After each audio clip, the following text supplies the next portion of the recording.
Hi everyone, it's me, Miss McLaren. Just wanted to say happy Friday and to remind you guys about the deadline you have tonight at 11:59 p.m. By that time, we need to have the rough drafts of the 500-word scene uploaded to the discussion board, and you also need to have provided peer editing feedback to at least 2 other students' work. So to give you an example of what I'm looking for when I'm assessing peer editing, I wanted to give you an example of something that I thought was done really well in our class. It was feedback provided during the writer's profile assignment. And this feedback was provided by Keely Bossy. What I really like about it is that Keely didn't necessarily have anything critical that she wanted to bring up about the piece, but she still managed to provide feedback that was engaging and that was going to help the writer to think more deeply about what it was that they'd written. So this is an example of a great way to provide feedback, even if you don't necessarily have something that you want to suggest for improvement. Here's Keely's comment.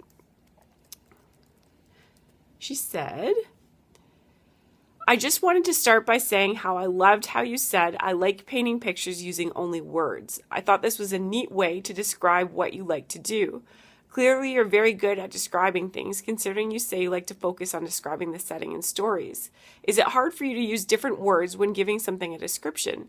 For me, I find that I tend to use the same words over and over, so I want to expand my vocab.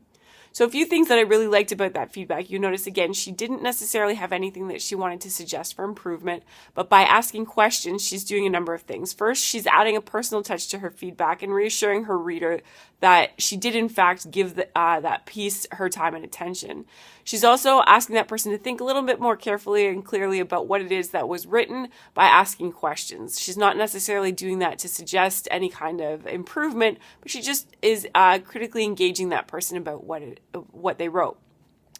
So that's a great example of a strategy that you could use if you don't necessarily have something that you think needs to be changed, but you wanted to have that person just think a little bit more about what they wrote.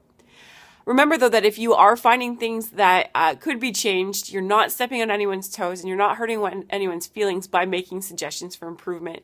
If anything, you're really doing that person a service by allowing them the opportunity to take their work to the next level. So please don't feel compelled to only say complimentary things. This particular part of the assessment is specifically looking at how can we become better writers, and we're not going to become better writers by constantly just complimenting each other and pretending that things are great when we're all here to improve.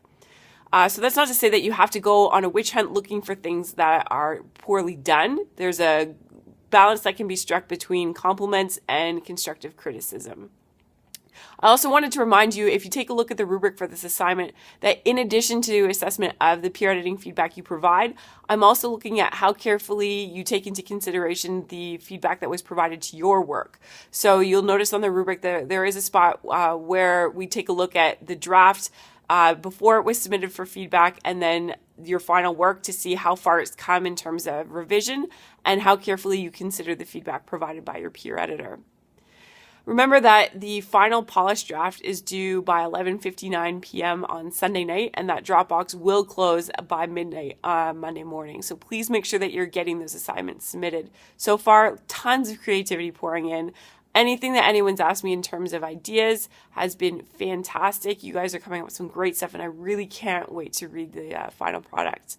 Any questions, please keep them coming. You're doing a great job. Keep up the great work, and we'll talk soon. Have a good day.